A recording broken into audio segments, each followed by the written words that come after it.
মোসাদের সাথে হাত মিলিয়ে ভারত এখন তাইওয়ানে নিজেদের ঘাঁটি মজবুত করছে, যাতে চীনের সবচেয়ে দুর্বল জায়গায় আঘাত করা যায়। ব্যাস, এতেই চীনের কমিউনিস্ট পার্টি এতটাই ক্ষেপে রয়েছে যে সরাসরি ইসরায়েলকে হুমকি পর্যন্ত দিয়েছে। কিন্তু তাতেও খুব একটা লাভ হয়নি, কারণ ভারতের প্ল্যান সিম্পল। যেভাবে চায়না পাকিস্তানে হাতিয়ার দিয়ে ওদেরকে সাহায্য করেছে, এক্স্যাক্টলি সেমভাবে আমরাও একদিকে ইসরায়েলের মদতে তাইওয়ানকে ইন্টেলিজেন্স সাপোর্ট দেব, উল্টো দিকে চীনের বিরুদ্ধে লড়াইয়ে ঘাতক হাতিয়ার তৈরির জন্য টেকনোলজি দিয়ে তাইওয়ানকে রেডি রাখব। আর বন্ধুরা, এই কারণেই ভারত সরকার তো নিজেদের 3 জন সেনাপ্রধান, যার মধ্যে আর্মি, এয়ারফোর্স, নেভি সকলেই ছিল, তাদেরকে 2-3 বছর আগে একটা গোপন মিটিংয়ের জন্য তাইওয়ানেও পাঠায়। যদিও সেই সময় এর আসল কারণ কী ছিল সেটা জানা যায়নি, কিন্তু এখন ধীরে ধীরে সমস্ত রহস্য ফাঁস হচ্ছে, যাকে নিয়ে টু বি অনেস্ট চায়না খুব একটা খুশি তো নয়।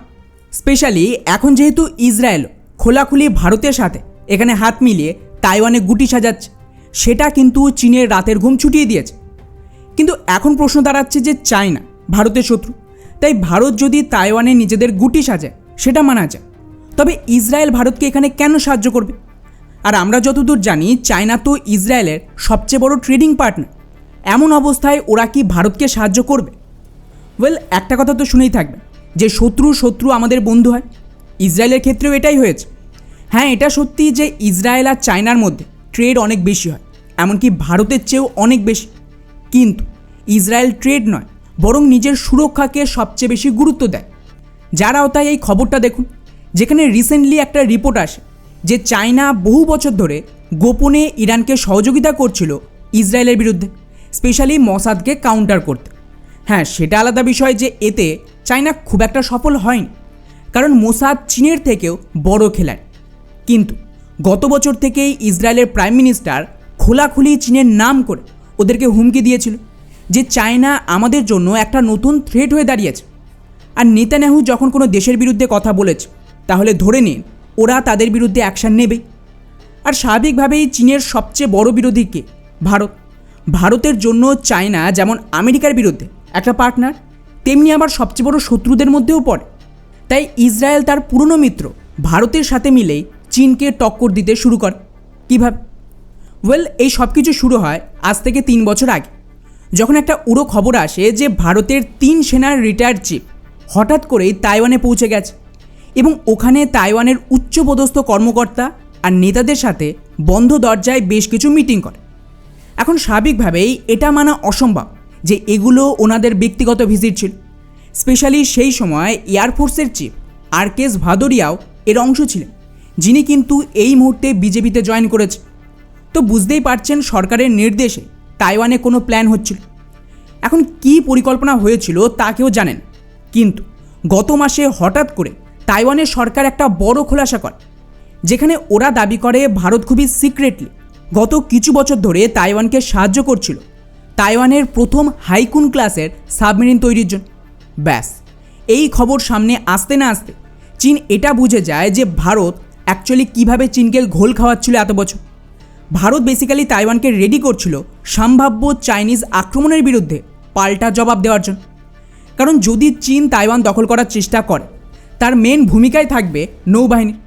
তো স্বাভাবিকভাবে এই নৌবাহিনীর যুদ্ধজাহাজের বিরুদ্ধে সাবমেরিনের চেয়ে বেটার হাতিয়ার কী হতে পারে? তাই ভারত একদম মোক্ষম জায়গায় আঘাতটা করেছে। আর একইভাবে শুধু তাইওয়ান নয়, ওদিকে ফিলিপিন্স, ভিয়েতনাম সকলকে তো ডিরেক্টলি হাতিয়ারও বিক্রি করছে। অর্থাৎ চীন যেভাবে পাকিস্তান আর বাংলাদেশে হাতিয়ার দিচ্ছিল ভারতকে ঘেরাও করতে, ভারতও সেম কাজ চীনের বিরুদ্ধে করছে। এখন আপনারা বলতে পারেন যে ভারতের যদি তাইওয়ানকে শক্তিশালী করতেই হয়, তাহলে ডিরেক্টলি হাতিয়ার বিক্রি করুক, যেমন ব্রহ্মোস বা অন্য কিছু। ওয়েল, এখানে একটা সমস্যা আছে। সমস্যাটা হলো, আপনাদের ইতিমধ্যে বহুবার একাধিক ভিডিওতে বলেছি যে ডলারাইজেশন হবে, আর যখন এটা হবে তখন ধীরে ধীরে ডলারের দমে তৈরি সমস্ত কনফ্লিক্টও বন্ধ হবে। এর মধ্যে তাইওয়ানও রয়েছে, মানে তাইওয়ানে চীন দখল করবে এটা কনফার্ম, এটা কেউ ঠেকাতে পারবে না।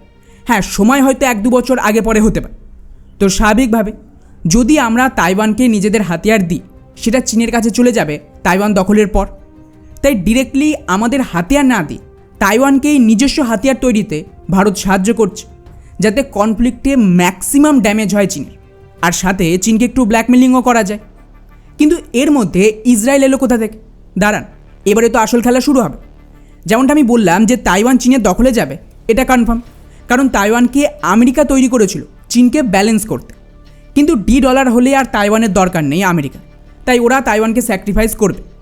ফলে যখন এই কনফ্লিক্ট হবে আমেরিকা কিন্তু তাইওয়ান ফিরিয়ে দেবে, কিন্তু এই পুরো তাইওয়ান হ্যান্ডওভারের দরুন ভারত চাইবে তাইওয়ান যেন চীনকে ম্যাক্সিমাম ড্যামেজ দিতে পারে। আর তার জন্য শুধু হাতিয়ার নয়, বরং স্ট্র্যাটেজি তৈরি বা ইন্টেলিজেন্স দেওয়ারও প্রয়োজন আছে, যাতে তাইওয়ান বেশি সময় ধরে চীনের সাথে লড়াই করতে পারে। এতে চীনের ক্ষতির পরিমাণ বেশি হবে, আর এতেই কিন্তু ইসরায়েল ভারতকে সাহায্য করছে। রিসেন্টলি একটা ভিডিওতে আপনাদের আপডেট দিয়েছিলাম না যে ইসরায়েলের মোসাদের গোপন ভিজিট হচ্ছে দিল্লিতে। আর স্বাভাবিকভাবে এই মোসাদ ভারতে আসার মানেই হলো দুই দেশ কোনো কমন শত্রুকে টার্গেট করবে। আমাদের ধারণা ছিল এটা পাকিস্তান হবে, কিন্তু এখন এই মিটিংয়ের পর খবর আসছে যে ইসরায়েল এমন একজনকে মোসাদের চিফ নিযুক্ত করেছে যিনি মারাত্মক চায়না বিরোধী, নাম রোম্যান গফম্যান। এবং ইসরায়েলের মিডিয়া জেরুজালেম পোস্ট নিজে দাবি করেছে যে এটা একটা বড় প্যারাডাইম শিফট চলছে ইসরায়েলের ভেতরে। কারণ হলো এই ব্যক্তি কট্টর চায়না বিরোধী, এবং এটাকে নিয়ে রিপোর্ট এসেছে যে চায়না এই নতুন মোসাদের চিফের নিযুক্তিকে একটা সিগন্যাল হিসেবে দেখছে যে ওরা তাইওয়ানে এক্সপ্যানশন করছে নিজেদের গোয়েন্দা সংস্থা, মানে মোসাদ তাইওয়ানে অ্যাক্টিভিটি শুরু করবে। আর ইসরায়েল এখানেই থেমে থাকেন, ওরা এখন সরাসরি নিজেদের একটা ডেলিগেশন টিমকেও তাইওয়ানে পাঠিয়ে দিয়েছে, যাতে চীনের বিরুদ্ধে তাইওয়ানের জোট মজবুত করা যায়। আচ্ছা, আশ্চর্যের বিষয় দেখেন, ইসরায়েলের এই ডেলিগেশন তাইওয়ানে যায় এ মাসের 5 তারিখে, আর ঠিক সেম টাইমেই বা বলা ভালো একই দিনে আমাদের মানে ভারতীয় পলিটিক্যাল ডেলিগেশনও তাইওয়ানে পৌঁছে যায়। বিষয়টি একটু বেশি কোইন্সিডেন্ট নয় যে একই দিনে ভারত আর ইসরায়েলের দল তাইওয়ানে গেল। ফলে চীনও বুঝতে পারে যে এখানে অ্যাকচুয়ালি কী গেম চলছে ইসরায়েল আর ভারতে, যার দরুন ওরা ডিরেক্টলি ভারতের বিরোধিতা না করলেও সোজা ইসরায়েলের বিরুদ্ধে হুমকি দিতে শুরু করে। চীনের দাবি ইসরায়েলের ডেলিগেশন তাইওয়ানে যাওয়ার আগে তাইওয়ানের ডেপুটি বিদেশমন্ত্রী একটা গোপন ভিজিট করেছিল ইসরায়েল, যেখানে দুই দেশের মধ্যে সামরিক কোঅপারেশন নিয়ে কিছু চুক্তি হয়েছে। অর্থাৎ এটা অস্বীকার করার কোনো জায়গা নেই যে ভারত আর ইসরায়েল মিলে চীনের বিরুদ্ধে গুটি সাজাচ্ছে। তা না হলে একই দিনে ভারত আর ইসরায়েলের ডেলিগেশন তাইওয়ানে যাওয়া, ভারতে মোসাদের মিটিংয়ের পর ইসরায়েলে প্রথমবার চীন বিরোধী কাউকে মোসাদের চিফ বানানো। উপরন্তু এই সময় ভারত লুকিয়ে তাইওয়ানকে সাবমেরিন তৈরিতেও সাহায্য করছে, যা সাফ ইঙ্গিত যে খেলা কোন দিকে এগোচ্ছে।